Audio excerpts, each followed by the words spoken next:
ముందుగా దేవుని సహాయం కోరుతూ దేవునికి కళ్ళు మూసుకొని ప్రార్థించుకున్నామండి. మహోన్నతుడైన మహాగణుడైన పరలోకమందున్న మా కన్న తండ్రి, ఈ బంగారు పాదములకు వందనాలు, శృతులు స్తోత్రములు చెల్లిస్తున్నాం ఆయన. గడిచిన కాలం అంతా సురక్షితంగా కాచి కాపాడి ఈ సజీవుల గుంపులో వచ్చిన విధానాన్ని బట్టి నాయన నీకు వందనాలు చెల్లిస్తున్నాం ఆయన.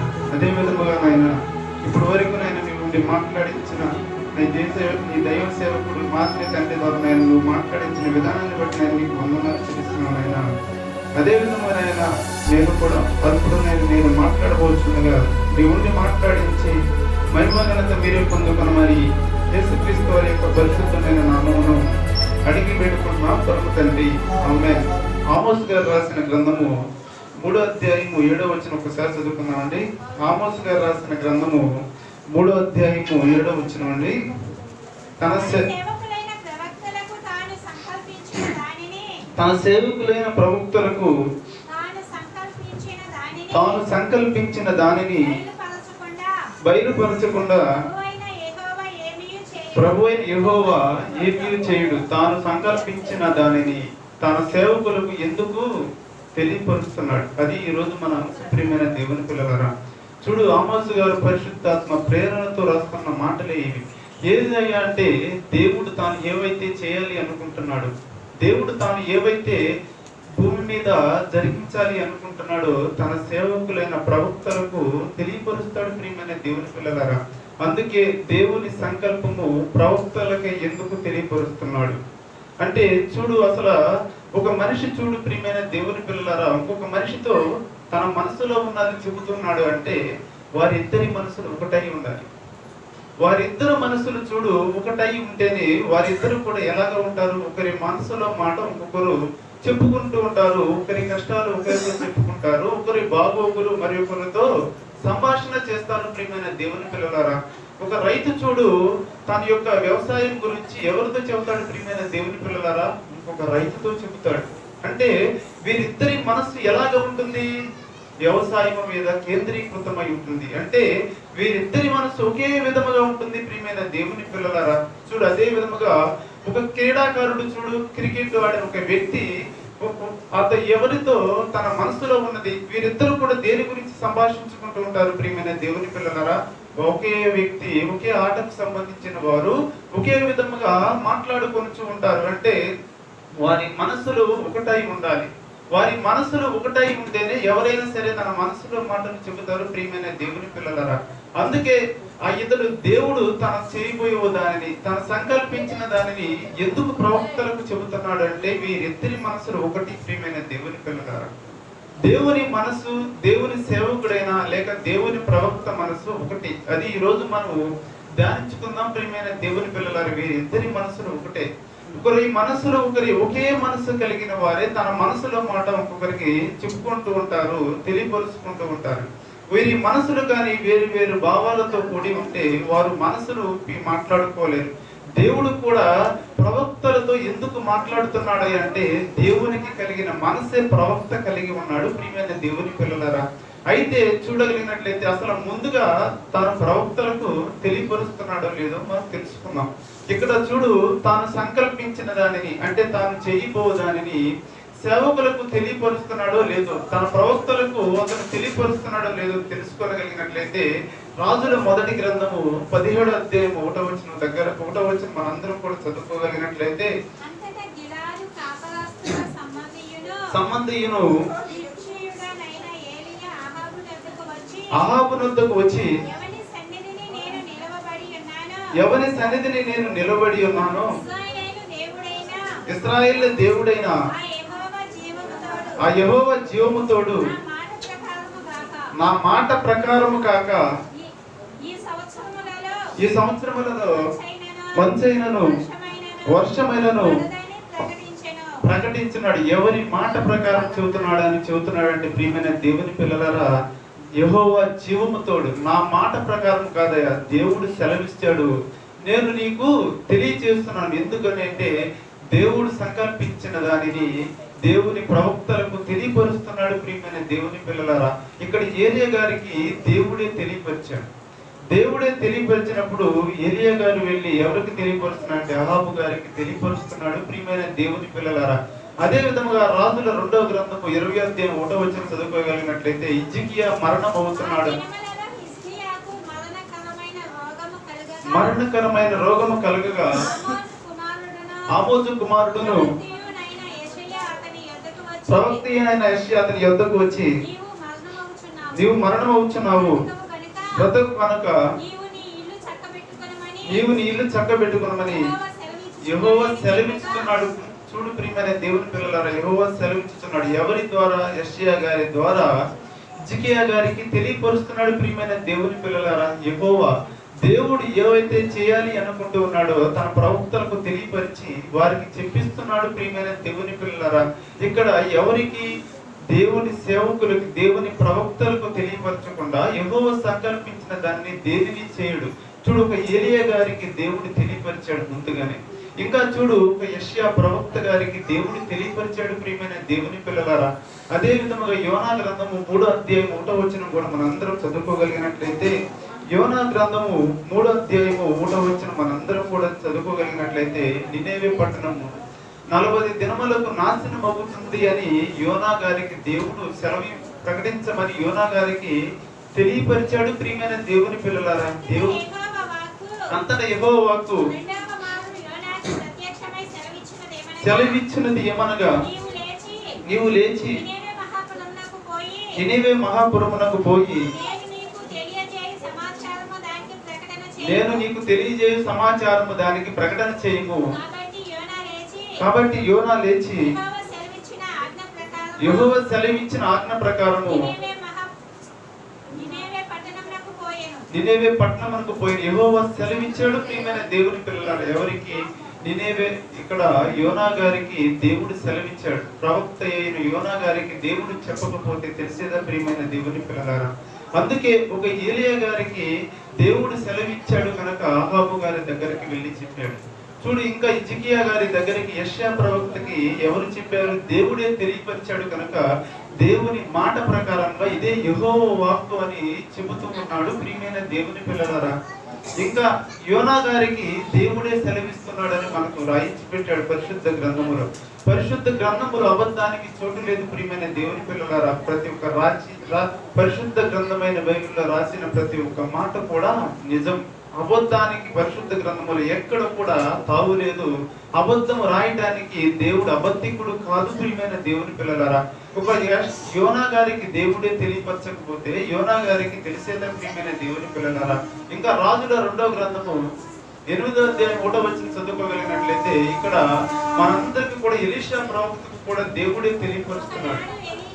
ఒకనాడు ఎలీషా ఆమెను పిలిచి యెహోవా క్షామకాలము రప్పించబోచున్నాడు, 7 సంవత్సరములు దేశములో క్షామము కలుగునని చెప్పి నీవు లేచి నీవును నీ ఇంటి వారును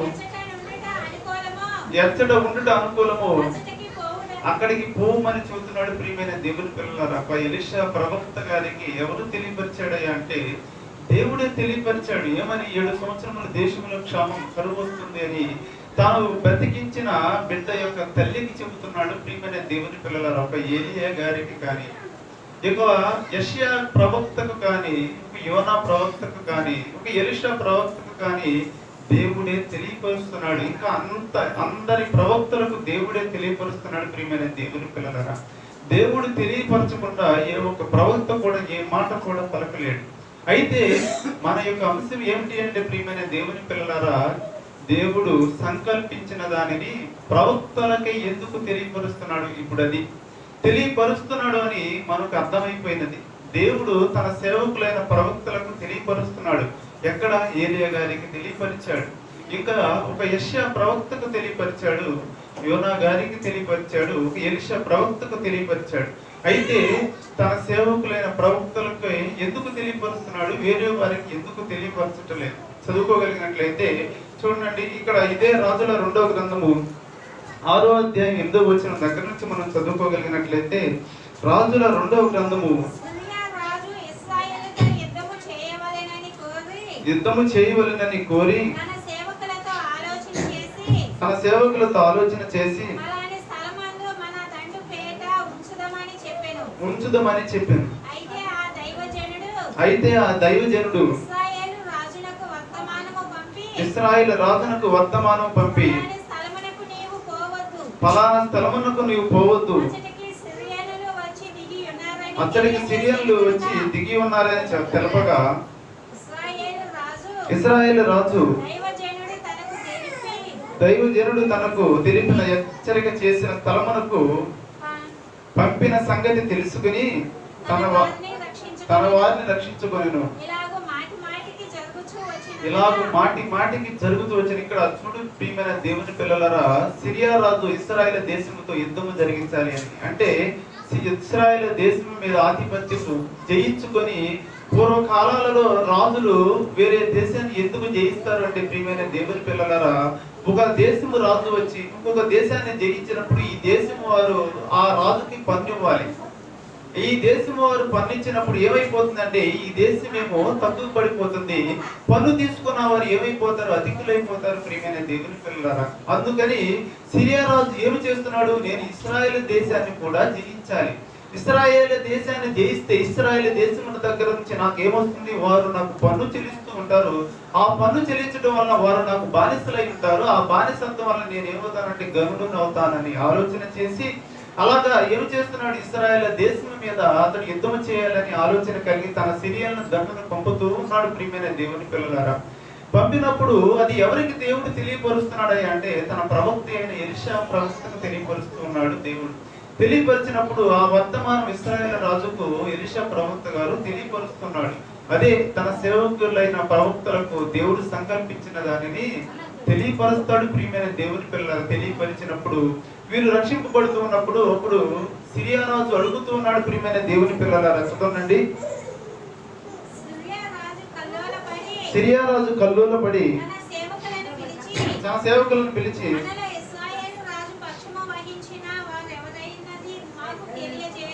మాకు తెలియజెప్పరాదా అని వారిని అడగగా అతని సేవకుల్లో ఒకడు, రాజువైన నా ఏలినవాడా, ఇశ్రాయేలు రాజు పక్షమున ఎవరునూ లేరు కానీ ఎలీషా మీ అంతఃపురమందు తెలియజేయుననెను. అందుకు రాజు, మీరు మనుషులను పంపి అతన్ని తెప్పించున్నట్లు నీవు వెళ్ళి అతని ఉండు చోటు సెలవీయగా అతడు దోతానులో వర్తమానం వచ్చి అతని ఉన్న ఇంటి దగ్గరికి పంపించినప్పుడు ప్రియమైన దేవుని పిల్లలరా తన సేవకుడైన గెహాజీ చూస్తాడు. చూడు ఇక్కడ ఎలీషా ప్రవక్త తెలియపరుస్తున్నాడు అన్నప్పుడు సిరియా రాజుకి ఒక ఆలోచన కలిగినది. ప్రవక్తే కదా తెలియపరుస్తున్నది, ఆ ప్రవక్తనే మనం బంధించి తీసుకుని వస్తే ఇశ్రాయేలు రాజును సునాయాసముగా మనం జయించవచ్చని తీసుకుని వచ్చినప్పుడు ప్రియమైన దేవుని పిల్లలారా తన సేవకుడైన గెహాజీ చూసి చెబుతున్నప్పుడు అతన్ని కళ్ళు తెరవమని ప్రార్థన చేసినప్పుడు దేవుడు అతని కళ్ళు తెరుస్తాడు ప్రియమైన దేవుని పిల్లలారా. అయితే ఆ దండుని మొద్దుమని మనలా ప్రార్థన చేస్తాడు. 19వ వచనం చదవండి. రాజుల 2వ గ్రంథము 6వ అధ్యాయం 19వ వచనం అండి. అప్పుడు ఎలీషా, ఇది మార్గము కాదు, ఇది పట్టణము కాదు, మీరు నా వెంట వచ్చిన ఎడల మీరు వెతుకువాని యొద్దకు మిమ్మల్ని తీసుకొని పోదునని వారితో చెప్పి వారిని నడిపించెను. వారు షోమ్రోనులోనికి వచ్చినప్పుడు అతడు, యెహోవా మీరు చూచినట్లు ప్రార్థన చేయగా యెహోవా వారి కళ్ళను తెరవజేసెను. కనుక తెలుసుకొని అంతటి ఇశ్రాయేలు రాజు వారిని పారచూచి, నాయన వీరిని కొట్టుదునా అని ఎలీషాను అడగగా అతడు, నీవు వీరిని కొట్టవద్దు, నీ కత్తి చేతను నీ వింటి చేతను కొట్టుదువా వారికి భోజనము పెట్టించి వారు తిని త్రాగిన తరువాత వారి యజమాని యొద్దకు వెళ్ళుదురని చెబుతున్నాడు. ప్రియమైన దేవుని పిల్లలారా, ప్రవక్త మనసు చూడు, శత్రువుకు భోజనం పెట్టే మనసు. ప్రవక్త మనసు ప్రవక్తలకు ఎందుకు తెలియజేస్తున్నాడయ్యా అని మనం తెలుసుకోగలిగినట్లయితే చూడు, రాజు ఏమి చెబుతున్నాడు, వీరిని కొట్టుదునా, మరలా ఒకవేళ ఎలీషా గారికి వినపడలేదేమో అని మరలా అడుగుతున్నాడు. ప్రియమైన దేవుని పిల్లలారా, ఏమని అడుగుతున్నాడు, కొట్టుదునా అని మరలా అడిగినప్పుడు, అయ్యా నువ్వు వీడిని కత్తి చేతను ఇంటి చేతను చంపకూడదు, వీరికి భోజనం పెట్టు అని చెప్పే మనసే దేవుని ప్రవక్త మనసు. ప్రియమైన దేవుని పిల్లలారా, అందుకే దేవుడు ప్రవక్తలకు ఎందుకు తెలియపరుస్తున్నాడు అంటే, ప్రవక్త మనసు అంటే ఏమిటి అంటే ప్రియమైన దేవుని పిల్లలారా, శత్రువుకి భోజనం పెట్టే మనసు అంటే శత్రువుని ప్రేమించే మనసు. ప్రియమైన దేవుని పిల్లలారా, అందుకే ఇక్కడ ప్రవక్తలకు ఎందుకు తెలియపరుస్తున్నాడు, ఎలీషా గారి ప్రవక్తకి 7 సంవత్సరములు క్షామం వచ్చిందని ఎందుకు తెలియపరిచాడు. ఇక్కడ సిరియన్ల రాజు వేయించున్న ఎత్తు గడలను ఇశ్రాయేల్ రాజుకు చెప్పగలిగాడు అంటే అది ముందుగానే ఎలీషా ప్రవక్తకు ఎందుకు తెలియపరిచాడు అంటే, ఎలీషా ప్రవక్తకు ఉన్న మనస్సు ఏమిటి అంటే ప్రియమైన దేవుని పిల్లలారా, శత్రువుకి భోజనం పెట్టే మనసే. ప్రియమైన దేవుని పిల్లలారా, అది ఇక్కడ ప్రవక్తలకి తాను దేవుడు సంకల్పించిన దానిని ప్రవక్తలకు ఎందుకు తెలియపరుస్తున్నాడయ్యా అంటే, శత్రువుకి భోజనం పెట్టే మనస్సు దేవుని ప్రవక్తకున్నది. శత్రువు మేలు కోరే మనస్సు ఎవరికి ఉన్నదయ్యా అంటే ప్రవక్తకున్నది అని చెబుతూ ఉన్నాడు. ప్రియమైన దేవుని పిల్లలారా, శత్రువునైనా ప్రేమించే మనస్సు ఎవరిది అంటే దేవుని సేవకులది, దేవుని ప్రవక్తలది. ప్రియమైన దేవుని పిల్లలారా, అయితే చూడు, ఇక్కడ ప్రవక్త మనస్సు ఏమిటి, శత్రువుకి ఆహారం పెట్టే మనసు, ఆ శత్రువుకి మేలు చేసే మనసు ప్రవక్త మనసు అయినది. దేవుని మనసు కూడా ఒకటి అవ్వాలిగా. ప్రియమైన దేవుని పిల్లలారా, ఇక్కడ ఇద్దరు మనసులు ఒకటైతేనే ఒకరి మనసులో మాట ఒకరు తెలియపరుచుకుంటారు, సంభాషణ చేయించుకుంటారు. ఒక పని చూడు ప్రియమైన దేవుని పిల్లలారా, ఏదైనా చేయాలి అనుకున్నప్పుడు మన మనసుతో ఏకీభవించినప్పుడు మన మనసులో ఆలోచించే వారితో మనం తెలియపరుస్తాం. ఈ పని చేయాలి అనుకుంటున్నాను, ఈ పని చేయవచ్చా అని మనం ఎవరితో చెబుతాం, మన మనసు లాంటి మనసు కలిగి మనలా ఆలోచించే వారితో తెలియపరుచుకుంటాం. ప్రియమైన దేవుని పిల్లలారా, ఒక వ్యాపారం చేసే వ్యక్తి, కొత్తగా వ్యాపారం పెట్టే వ్యక్తి ఏమవుతాడు ప్రియమైన దేవుని పిల్లలారా, వ్యాపారంలో ఉన్న వ్యక్తి దగ్గరికి వెళ్ళి అడుగుతాడు. ఏమని అడుగుతాడు, నేను ఈ వ్యాపారం చేయొచ్చా అని. ఇక్కడ ప్రవక్త మనసు ఏమని తెలుసుకున్నాం ప్రియమైన దేవుని పిల్లలారా, శత్రువుకి భోజనం పెట్టే మనసు ప్రవక్త మనసు. దేవుని మనసు ఏమిటో కూడా మనం తెలుసుకుందాం ప్రియమైన దేవుని పిల్లలారా. కీర్తనల గ్రంథం 78వ కీర్తన 18వ వచనం మనందరం కూడా చదువుకోగలిగినట్లయితే, కీర్తన గ్రంథము 78వ కీర్తన 18వ వచనం కానించి మనం చదువుకోగలిగినట్లయితే చూడు, ఇశ్రాయేల్ ప్రజలు విరోధంగా మారిపోయినా భోజనం పెట్టాడు ప్రియమైన దేవుని పిల్లలారా. ఇశ్రాయేల్ ప్రజలు తన ఆశల కొలది ఆహారం అడుగుతూ తమ హృదయములలో దేవుణ్ణి శోధించింది. ఈ అరణ్యములో దేవుడు భోజనమును సిద్ధపరచగలడా అనుచు వారు దేవునికి విరోధముగా మాట్లాడేది. ఆయన బండను కొట్టగా నీరు ఉబికెను, నీళ్లు కాలువలై పారెను. ఆయన ఆహారము ఇయ్యగలడా, ఆయన తన ప్రజలకు మాంసము సిద్ధపరచగలడా అని వారు చెప్పుకొనేది. యెహోవా ఈ మాట విని కోపగించెను, యాకోబు సంతతిని దహించి వేయుటకు అగ్ని రాజేసెను. ఇశ్రాయేలు సంతతిని హరించి వేయుటకు కోపము పుట్టెను. వారు దేవుని యందు విశ్వాసం ఉంచకపోయిరి, ఆయన దయచేసిన రక్షణ యందు నమ్మిక ఉంచలేదు. అయినను ఆయన పైనున్న ఆకాశములకు ఆజ్ఞాపించెను, అంతరిక్ష ద్వారములను తెరచెను. ఆహారమునకై ఆయన వారి మీద మన్నాను కురిపించెను, ఆకాశ ధాన్యము వారికి అనుగ్రహించెను. దేవదూతల ఆహారము నరులను భుజించెని, భోజన పదార్థములను వారికి సమృద్ధిగా పంపాడు. ప్రియమైన దేవుని పిల్లలారా, చూడు, ఇశ్రాయేలు ప్రజలు శత్రువులుగా మారిపోయారు. అసలు చూడు ప్రియమైన దేవుని పిల్లలారా, మొదట దేవుడు తన స్వరూపమందు నరుని నిర్మించుకున్నాడు. నరుని నిర్మించుకున్నప్పుడు పాపం చేసినప్పుడు దేవునికి విరోధి అయిపోయాడు. ఎవరై అంటే అవ్వ ఆదాములు.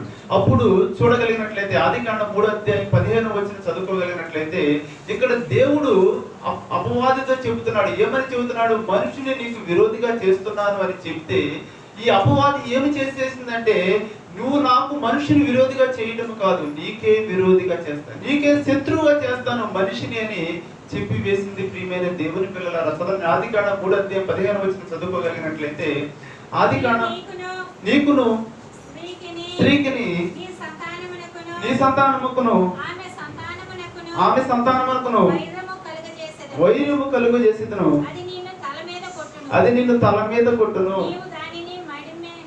మడుమ మీద కొట్టదు. అది అన్న చోట పుట్టినట్లు ఆయన. ప్రియమైన దేవుని పిల్లలారా, యేసుక్రీస్తు రాకడ అక్కడే ప్రారంభమైనది.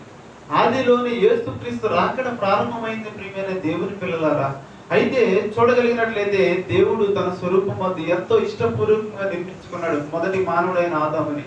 తర్వాత అవ్వమును తయారు చేసినప్పుడు వారి నేత్రాలకు ఏం కలిగిందండి? నేత్రాస్య కలిగించినది అపవాది. నేత్రాస్య కలిగించినప్పుడు మీరు దేవదూతల వలె మారిపోతారు, దేవతలు అవుతారు అన్నప్పుడు తినవద్దన్న పండు తిని దేవునికి శత్రువులైపోయారు. ప్రియమైన దేవుని పిల్లలారా, చూడు ఆదికాండం 6:5 కూడా చదువుకోగలిగినట్లయితే, ఇక్కడ నుంచి శత్రువులుగా మారిపో నరుల చెడుతనము భూమి మీద గొప్పదనియు ఊహ అంతయు కేవలము చెడ్డదనియు యెహోవా హృదయములో చెడు ఉన్నవాడు చెడిపోతాడు. ప్రియమైన దేవుని పిల్లలారా, మన హృదయము నిన్ను కొలదే నోరు మాట్లాడింది. మనిషి క్రియలు కూడా ఆ విధంగా జరుగుతాయి. ప్రియమైన దేవుని పిల్లలారా, మొదట యెహోవా నరుని హృదయం చెడిపోయినదని దేవుడు చూశాడు. చెడిపోయిన హృదయము గలవాడు ఏమైపోయాడు అంటే 12వ వచనం చదవండి. 12వ వచనం, దేవుడు భూలోకమును చూచినప్పుడు అది చెడిపోయిండెను. హృదయం చెడిపోయింది. తర్వాత మనిషి భూలోకం అంతా చెడిపోయింది. ప్రియమైన దేవుని పిల్లలారా, తర్వాత నోవాహును పిలిచి నోవాహుకు ఓడ కట్టినప్పుడు ఓడలోనికి వెళ్ళిన వారంతా రక్షింపబడ్డారు.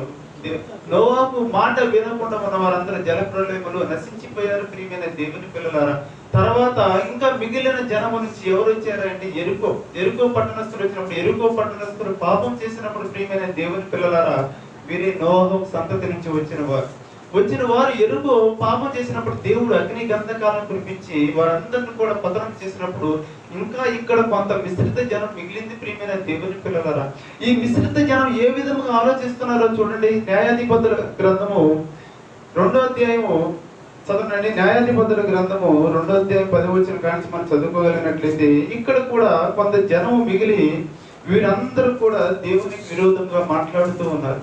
దేవునికి విరోధంగా మాట్లాడి సంఖ్యాకాండం 11వ అధ్యాయం 4వ వచనంలో వీరు ఆహారం కొరకు దేవుని మీద సనుక్కుంటూ ఉన్నారు. ప్రియమైన దేవుని పిల్లలారా, సంఖ్యాకాండము 11వ అధ్యాయం 4వ వచనం అండి.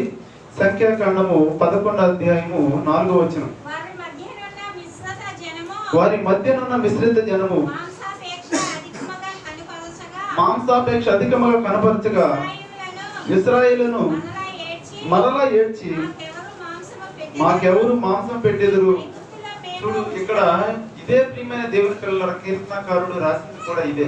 వీరందరూ కూడా మొదట బానిసత్వంలో నుంచి విడిపిస్తామని దేవునికి ప్రార్థన చేస్తే 430 సంవత్సరములు వీరు అందరూ కూడా ఐగుప్తు బానిసత్వంలో ఉన్నప్పుడు దేవుడు విడిపించాడు. ఆ దేవుడు ఎర్ర సముద్రాన్ని పాయలు చేసిన ఆశ్చర్య కార్యాలను కూడా మర్చిపోయారు. ప్రియమైన దేవుని పిల్లలారా, దేవుడు పరలోకం నుంచి మన్నాన్ని కురిపిస్తుంటే అది చాలకుండా ఇంకా వీరు తలంచుకుంటుంది ఏమిటి? మాకు మాంసం ఎవరు పెట్టెదరు, కీరకాయలు ఎవరు పెట్టెదరు అని దేవుని మీదే సనుక్కుంటూ ఉన్నారు. 1వ వచనం కానీ చదవగలిగినట్లయితే, జనులు ఆయాసమును గురించి సనుగు కొనుచుండగా అది యెహోవాకు వినపడెను. దాన్ని వినినప్పుడు ఆయన కోపము రగులుకొనెను. యెహోవా అగ్ని రగులుకొని దహింపసాగెను. జనులు మోషేకి మొరపెట్టగా యెహోవాను వేడుకొనినప్పుడు ఆ అగ్ని చల్లారెను. యెహోవా అగ్ని, చూడు ప్రియమైన దేవుని పిల్లలారా, ఇక్కడ మరలా అగ్ని చల్లారింది. యెహోవా అగ్ని వారిలో రగులుకొనినది అంటే దేవుడు పంపిస్తున్న అగ్ని గంధకములు అయితే చల్లారిపోయినవి, దేవుని కోపం మాత్రం చల్లారలేదు. ప్రియమైన దేవుని పిల్లలారా, దేవుడు విరోధిగా దేవునికి శత్రువులైపోయారు. ఇశ్రాయేలు ప్రజలు శత్రువులైన వారి మీద శత్రువుకి భోజనం పెట్టే మనస్సు ఎవరిదయ్యా అంటే దేవుని మనస్సు. ప్రియమైన దేవుని పిల్లలారా, ఇంతకు ముందు శత్రువుకి భోజనం పెట్టిన మనస్సు ఎవరిది? ఒక ప్రవక్తది. శత్రువుకే భోజనం పెట్టే మనస్సు ప్రవక్తది. తర్వాత శత్రువుకి భోజనం పెట్టే మనస్సు దేవుని మనస్సు అయిపోయింది.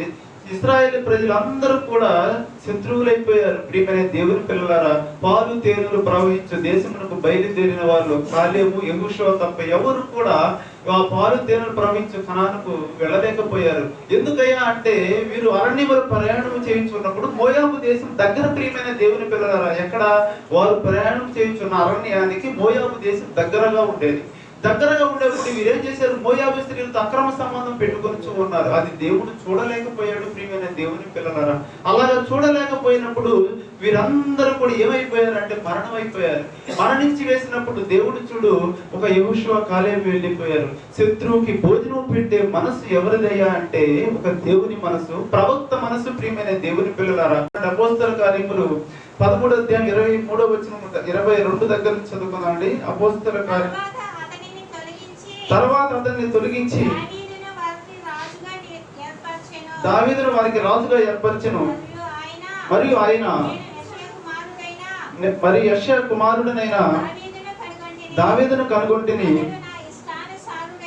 అతడు నా ఇష్టానుసారుడైన మనుషుడు, నెరవేర్చునని చెప్పి అతన్ని గూర్చి సాక్ష్యం ఇచ్చెను. అతని సంతానం నుండి దేవుడు తన వాగ్దానము చొప్పున ఇశ్రాయేలు కొరకు రక్షకుడగు యేసును పుట్టించాడు. ప్రియమైన దేవుని పిల్లలారా, ప్రవక్త చూడు ఒక ఎలీషా ప్రవక్త శత్రువుకి భోజనం పెట్టాడు. దేవుడు చూడు శత్రువులైన ఇశ్రాయేలు ప్రజలకు భూమి మీద మన్నాను కురిపించి భోజనాన్ని సమృద్ధిగా పెట్టాడు. తర్వాత ఉజ్జియా శత్రువు అయిపోయాడు. ప్రియమైన దేవుని పిల్లలారా, ఈ లోక ఆశానుసారంగా నడుచుకొని ఈ లోకములో ఉన్న జీవపు డమ్ము అనుసారంగా ప్రవర్తించి గర్వించి దొసట పుష్టి తెచ్చుకున్నప్పటికీ ఉజ్జియా మరణించిన తర్వాత దేవుడు విడిచిపెట్టలా చూస్తూ ఉన్నాడు. రక్షకుడిని పుట్టించాడు. ప్రియమైన దేవుని పిల్లలారా, ఈ రక్షకుడు ఏ విధముగా వచ్చాడు అంటే చదవండి. తిమోతి గారు రాసిన మొదటి పత్రిక 1:1 పాపులను రక్షించడకు క్రీస్తు యేసు ఈ లోకమునకు వచ్చాడు. ప్రియమైన దేవుని పిల్లలారా, వచ్చిన యేసు ఏమి చెబుతున్నాడు అంటే నేను జీవాహారము అని చెబుతున్నాడు. వచ్చిన యేసు నేను జీవాహారము అని చెబుతున్నాడు. ప్రియమైన దేవుని పిల్లలారా, యోహాను గారు రాసిన సువార్త 6వ అధ్యాయం 51వ వచనంలో అతడు యేసుని పంపించాడు కానీ ఆహారం ఎప్పుడు పెట్టాడు అంటే జీవాహారాన్నే పంపించాడు. ప్రియమైన దేవుని పిల్లలారా, మనందరం కూడా ఒక నిత్య జీవానికి వెళ్ళాలని ఒక జీవాహారాన్ని పంపించి వేశాడు భూమి మీదకి. పరలోకములో ఉన్న దేవుని జీవాహారంగా మన కొరకు మనందరి కొరకు పంపించిన దేవుడు గొప్ప దేవుడు. ప్రియమైన దేవుని పిల్లలారా, చదవండి. యోహాను గారు రాసిన పరలోకము నుండి దిగి వచ్చిన జీవాహారము నేనని యేసుక్రీస్తే పలుకుతున్న మాటలు. ప్రియమైన దేవుని పిల్లలారా, అందుకే చూడు ప్రవక్తలకే దేవుడు సంకల్పించిన దానిని ప్రవక్తలకి ఎందుకు తెలియపరుస్తున్నాడు అంటే ప్రవక్తల మనస్సు దేవుని మనస్సు ఒకటైపోయింది. ప్రియమైన దేవుని పిల్లలారా, దేవుడు కూడా మన లోకమును ఎంతో ప్రేమించి తన అద్వితీయ కుమారుని మనకు పంపించాడు. ప్రియమైన దేవుని పిల్లలారా, వచ్చిన యేసుక్రీస్తు నేను జీవాహారం అంటున్నాడు. ఇక్కడ చూడు యేసుక్రీస్తునే నా ప్రియ కుమారుడిని ఒప్పుకుంటున్నాడు. ప్రియమైన దేవుని పిల్లలారా, చదవండి. మత్తయి గారు రాసిన సువార్త 3వ అధ్యాయం 16వ వచనం చదువుకోగలిగినట్లయితే యేసుక్రీస్తు బాప్తిసం పొంది ఒడ్డుకు వచ్చిన తర్వాత పరిశుద్ధాత్మ యేసు బాప్తిసం పొందిన వెంటనే నీడలో నుండి ఒడ్డునకు వచ్చెను. ఇదిగో ఆకాశము తెరవబడెను. దేవుని ఆత్మ పావురం వలె దిగి తన మీదకి వచ్చుట చూచి మరియు ఈయనే నా ప్రియ కుమారుడు, ఈయన యందు నేను ఆనందించుతున్నాను. శత్రువుల్ని ప్రేమిస్తే కుమారులు కుమార్తెలు అవుతాం. యేసుక్రీస్తుని ఈయనే నా ప్రియ కుమారుడు అని ఒప్పుకుంటున్నాడు అంటే ఆ మనసు యేసుక్రీస్తు పొంద. ప్రియమైన దేవుని పిల్లలారా, లూకా గారు రాసిన సువార్త 23వ అధ్యాయం 34వ వచనంలో ఎంతమంది కొరడాలతో కొడుతున్నా చూడు ముళ్ళ కిరీటం యేసు తండ్రి వీరేమి చేయించున్నారో వీరు ఎరుగురు కనుక వీరిని క్షమించమని చెప్పే మనసు ఎవరికి ఉందా అంటే యేసుక్రీస్తుకు ఉన్నది. మనందుకు కూడా దేవుడు మనల్ని ఈమె నా ప్రియ కుమారుడు ఈమె నా ప్రియ కుమార్తె అని ఒప్పుకోవాలి అంటే శత్రువుల్ని ప్రేమించే మనసు ఉండాలి. దేవుడు చూడు ఎలాగా శత్రువుల్ని ప్రేమించే మనస్సు ఉంది ఎవరికి? ప్రవక్తకి ఉన్నది కనుక శత్రువుకి భోజనం పెట్టే మనస్సు ప్రవక్తది కనుక దేవుడు సంకల్పించిన దానిని ప్రవక్తలకు తెలియపరుస్తున్నాడు. ప్రియమైన దేవుని పిల్లలారా, దేవుడు ఏదైతే సంకల్పించడం అంటే చేయాలి అనుకుంటూ ఉన్నాడో దాని ప్రవక్తలకు తెలియపరచకుండా చేయడు. అందుకే ప్రియమైన దేవుని పిల్లలారా, మన వాక్య ధ్యానం కూడా అదే. ఏది? దేవుడు సంకల్పించిన దానిని ప్రవక్తలకు ఎందుకు తెలియపరుస్తున్నాడంటే ప్రవక్త మనసు దేవుని మనసు ఒకటే. ప్రియమైన దేవుని పిల్లలారా, మన మనసు కూడా ఒకటి అవ్వాలి అంటే శత్రువుని ప్రేమించే మనసు అయ్యుండి మనందరం కూడా ఆయన కుమారులమై ఆయన నిత్య జీవానికి పరలోకానికి వారసులం అవ్వాలి అని ఈ కొద్ది మాటలు దేవుడు దీవించును గాక.